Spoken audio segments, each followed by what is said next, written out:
মিলিবা আজি জানা মোৰ যে ঋষভৰ ওপৰত ইমান খং উঠিছিল নহয়।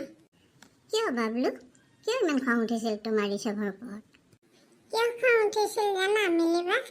মোৰ খেলিবলৈ একেবাৰে মন নাছিল, কিন্তু সি মোৰ ইমান জোৰকৈ খেলিব লাগে আনা আনা বুলি কৈ একদম হাতখনত ধৰি টানি আছিল।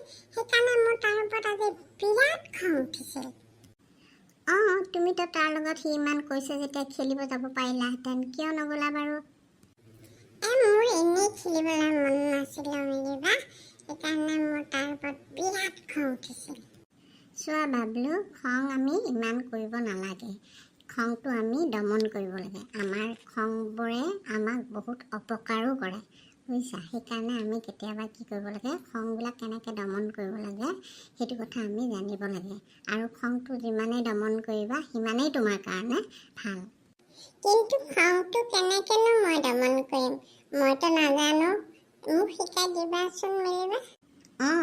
খঙাল মানুহে কেতিয়াও নিজৰ লক্ষ্যত উপনীত হ'ব নোৱাৰে, আৰু তেনে মানুহক হৰুৱাটো অতি সহজ। খঙাল মানুহে খঙৰ কোবত হিতাহিত জ্ঞান হেৰুৱাই ভুল কাম এটা বা ভুল সিদ্ধান্ত এটা কৰি পেলাব পাৰে।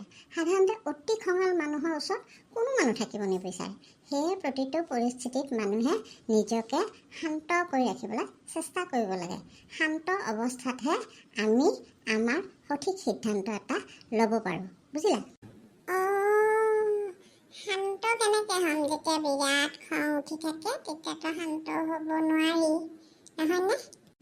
সেইটো হয় অৱশ্যে, কিন্তু এই খঙৰ ওপৰত কিদৰে আমি খং বা ৰাগক নিয়ন্ত্ৰণ কৰিব পাৰোঁ তাৰ ওপৰত গৌতম বুদ্ধই তেওঁৰ শিষ্যসকলক খুব ধুনীয়া এটা সুন্দৰ কাহিনীৰে উদাহৰণ দি গৈছে। আৰু কেনেকৈ নিজকে নিয়ন্ত্ৰণ কৰিব পাৰি খংবিলাক তাৰে এটা কাহিনী কৈছে। কাহিনীটো তুমি শুনিবা নেকি? মিলিবা, কোৱাচোন, কোৱা কাহিনীটো কি? তেন্তে শুনা। এখন গাঁৱত এজনী খুব খঙাল মহিলা আছিল দেই। সৰু সৰু কথাতে তেওঁ বিৰাট খং উঠে, আৰু খঙতে তেওঁ কি কৰে, চিঞৰ বাখৰ একেবাৰে কৰে। আৰু সেইকাৰণে তেওঁৰ পৰিয়ালৰ মানুহখিনিও তেওঁক বেয়া পাইছিল আৰু অশান্তি পাইছিল খুব। আৰু ইজনৰ লগত সিজনৰ কি হৈছিল, লাগি গৈছিল, কাজিয়া লাগি গৈছিল। আৰু এনেকৈ ঘৰখনৰ পৰিৱেশ বৰ বেয়া পিনে ঢাল খাইছিল। আনকি মহিলাজনী খঙৰ স্বভাৱৰ কাৰণে কি হৈছিল জানানে, ওচৰ চুবুৰীয়াবিলাকৰো বৰ অশান্তি পাইছিল।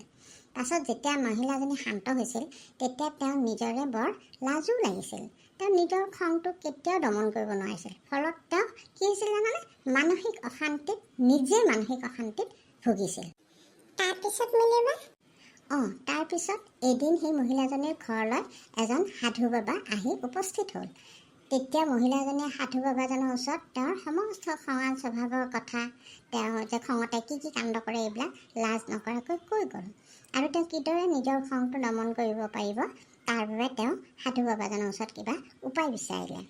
সাধু বাবাজনে তেতিয়া কিছু সময় ভাবি থাকি তাৰপিছত নিজৰ কান্ধত থকা বেগটোৰ পৰা এটা দৰৱৰ বটল উলিয়ালে, আৰু বটল উলিয়াই মহিলাজনীৰ হাতত দি ক'লে, এই বটলটো লোৱা, ইয়াৰ ভিতৰত খং নিয়ন্ত্ৰণ কৰা দৰৱ আছে।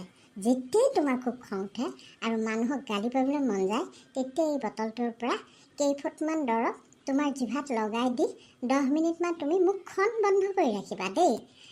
আৰু কিন্তু 10 মিনিটৰ আগতেই যদি মুখখন খোলা নহয় তেতিয়াহ'লে কিন্তু এই দৰৱে একো কাম নিদিব। তাৰপিছত এই কথা কৈ সাধু বাবাজন গুচি গ'ল। ইয়াৰ পিছত মহিলাজনীয়ে কি কৰে, খং উঠিলেই সাধুজনৰ কথামতে দৰৱটো উলিয়াই লৈ জিভাখনত লগাই দি 10 মিনিটমান মুখখন বন্ধ কৰি ৰাখিবলৈ চেষ্টা কৰিলে। এনেদৰে এদিন দুদিনকৈ 15 দিন পাৰ হোৱাৰ পাছত মহিলাজনীয়ে দেখিলে যে তেওঁ সঁচাকৈ খংটো লাহে লাহে কমি গৈছে। প্ৰায় এমাহমান পাছত এদিন আকৌ সাধু বাবাজন আহি সেই মহিলাজনীৰ ঘৰত উপস্থিত হ'ল। তেওঁক দেখি মহিলাজনীয়ে দৌৰি আহি তেওঁৰ ভৰি দুখন চুই ধৰি ক'ব ধৰিলে, প্ৰভু, আপোনাৰ দৰৱ ব্যৱহাৰ কৰাৰ পাছত মোৰ খংটো সঁচাকৈ কমি গৈছে। কথাই মোৰ আজিকালি একেবাৰে খং উঠে। আগতে কিন্তু উঠিছিল, এতিয়া মই খুব আনন্দত থাকোঁ আৰু আনন্দিতও হৈছোঁ। আপুনি মোক বৰ ডাঙৰ উপকাৰ কৰিলে প্ৰভু। তাৰপিছত মিলিবা সঁচাকৈ খংটো কমি গ'ল? মহিলাজনীৰ খংটো সঁচাকৈ কমি গ'ল।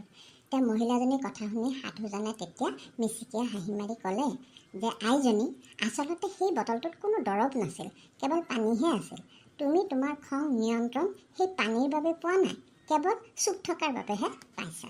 তাৰপিছত এই গোটেই কাহিনীটো কোৱাৰ পিছত বুদ্ধই ক'লে, আচলতে চুপ হৈ থকাটোৱে বা মনে মনে থকাটোৱে হ'ল খং নিয়ন্ত্ৰণৰ একমাত্ৰ উপায়। আমি সৰু সৰু কথাত খং কৰোঁ, সৰু সৰু কথাত খং কৰি মানুহে যেতিয়া কেতিয়াবা কি হয়, ডাঙৰ অঘটন কৰি পেলাব পাৰে। সেয়ে খং ৰাগ নিজকে নিয়ন্ত্ৰণত ৰাখিব যদি আমি পাৰোঁ, তেতিয়াহ'লে আমি অনেক সমস্যাৰ পৰা হাত সাৰি থাকিব পাৰোঁ। এই বুলি বুদ্ধই শিষ্যসকলক ক'লে। সঁচা কথা দেই মিলিবা, আমি খংটো যদি আমি নিয়ন্ত্ৰণত ৰাখিব পাৰোঁ, তেতিয়াহ'লে আমাৰ মনটো কিজানি বহুত শান্ত হৈ থাকিব, নহয়নে মিলিবা?